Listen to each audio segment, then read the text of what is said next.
Hello everyone, MP सब engineer exam 2024 के लिए हम नॉन टेक को यहाँ पर नॉन टेक के सिलेबस में मैथ्स के सिलेबस को डिकोड कर रहे हैं और यहाँ पर हम चर्चा कर रहे हैं नॉन टेक की। तो नॉन टेक 100 मार्क्स का होता है, हम सभी को पता है।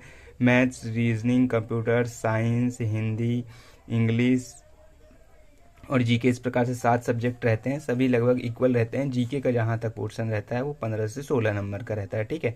बाकी में 13-14 नंबर के क्वेश्चंस रहते हैं। स्कोरिंग सब्जेक्ट की अगर हम बात करें हम, तो क्या हो सकते हैं, वो हो सकता है आपका मैथ्स हो सकता है प्लस आपका रीजनिंग हो सकता है। ये क्यों हो सकते हैं? क्योंकि इनमें से आपके क्वेश्चन जो नंबर हैं वो नहीं कटेंगे, इसकी संभावना ज़्यादा रहती है, जैसे आपकी प्रैक्टिस अच्छी है और आपको ये दोनों सब्जेक्ट अच्छे बन रहे हैं। तो इसके अलावा और क्या हो सकता है? कंप्यूटर हो सकता है, क्योंकि ये जो रहता है लिमिटेड रहता है, और हिंदी हो सकता है, ठीक है। इसके अलावा सब्जेक्ट जो हैं वो उसमें उतना स्कोर नहीं हो पाएगा, लेकिन कंप्यूटर हिंदी में भी हो पाएगा, ठीक है। तो मैथ्स का हम कर ही रहे हैं, कंप्यूटर भी हम पढ़ रहे हैं। जैसे कि मैथ्स में हम PYQ कर रहे हैं, हम उनको देख रहे हैं ना। तो PYQ में हम 22 के क्वेश्चन अभी तक हम 6 नवंबर के शिफ्ट फर्स्ट और सेकंड के कर चुके हैं, और 7 नवंबर का हम शिफ्ट फर्स्ट के क्वेश्चन कर चुके हैं। कंप्यूटर में भी हमने काफ़ी कुछ करा है और PYQ भी लगाया है और उसके भी वीडियो हमने डाले हैं, ठीक है। मैथ्स का सिलेबस यहाँ पर डिकोड कर रहे हैं। मैथ्स क्योंकि हमारे 14 नंबर की आती है, और इसमें जो अगर में प्रैक्टिस अच्छी हो गई तो इसके नंबर जो है हमारे कट नहीं सकते। तो किस किस चैप्टर से जो है नंबर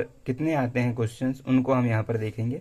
और यहाँ पर मैंने 2022 के एग्ज़ाम की मदद ली है इसमें, और मैंने देखा है उसमें 6 नवंबर से जो 12 नवंबर तक हुए हैं, और 18 नवंबर को जो 2 एग्ज़ाम हुए हैं टाइम कीपर ड्राफ्टमैन का, उसका भी इसमें हमने देखा है, और उसके हिसाब से हम यहाँ पर बता रहे हैं, ठीक है।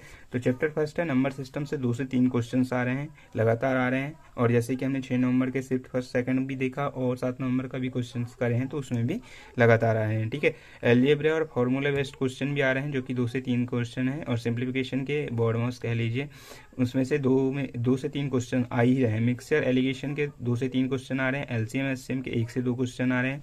प्रॉफिट और लॉस और डिस्काउंट, प्रॉफिट लॉस का कोई क्वेश्चन है तो वहाँ डिस्काउंट का क्वेश्चन नहीं है, और कहीं डिस्काउंट का क्वेश्चन है तो वहाँ प्रॉफिट लॉस का क्वेश्चन नहीं है। तो ये भी 1 से 2 क्वेश्चन यहाँ पर आ रहे हैं। परसेंटेज के आ रहे हैं, रेशियो एंड प्रोपोर्शन के आ रहे हैं, CISI के 1 से 2 क्वेश्चन। और जो क्वेश्चन आ ही नहीं रहे हैं वो हैं आपके टाइम एंड वर्क से, एक आध क्वेश्चन कहीं देखने को मिला है बस।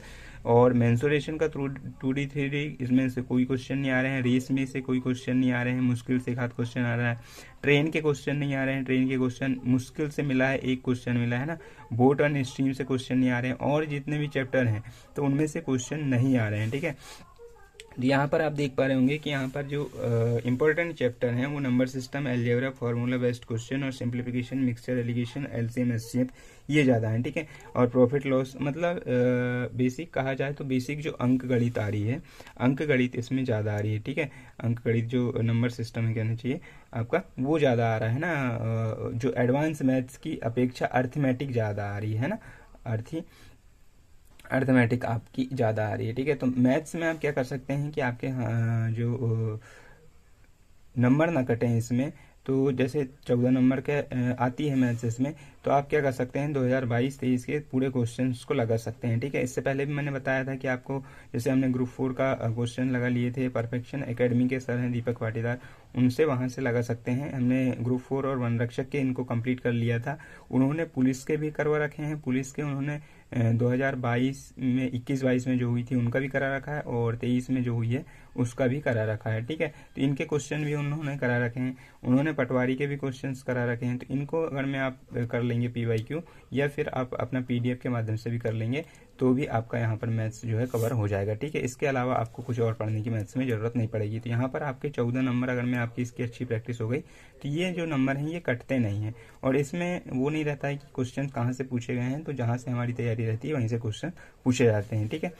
बाकी आप सभी लोगों का अलग अलग वो हो सकता है कि स्कोरिंग सब्जेक्ट किसी का इंग्लिश है बन रही है तो इंग्लिश हो सकता है, हिंदी हो सकता है, साइंस हो सकता है, अलग अलग सभी के हो सकते हैं। बाकी मैथ्स का अगर में आप कर लेंगे तो ज़्यादा नंबर इसके कटेंगे नहीं, और प्लस इसके साथ रीजनिंग, ठीक है। तो रीजनिंग में अगर में मैथ्स आपका हो जाता है तो रीजनिंग आपकी बहुत सारी हो जाएगी, और उसमें फिर कुछ क्वेश्चंस को आपको देखना पड़ेगा, जैसे कि डायरेक्शन वाले हो गए, है ना, और जो अल्फ़ाबेट वाले हो गए, तो कोडिंग डिकोडिंग वाले इस टाइप से उनके क्वेश्चंस देखना पड़ेगा। बाकी मैथ्स के क्वेश्चन करने के बाद में रीजनिंग के क्वेश्चन इजी लगेंगे। ठीक है, तो ये था दोस्तों आज मैथ्स का जो हमने सिलेबस को कवर करने की कोशिश की कि कहाँ से क्वेश्चंस आते हैं ज़्यादातर। इससे उम्मीद है आपको हेल्प मिलेगी। मिलते हैं नेक्स्ट वीडियो में, तब तक के लिए थैंक यू।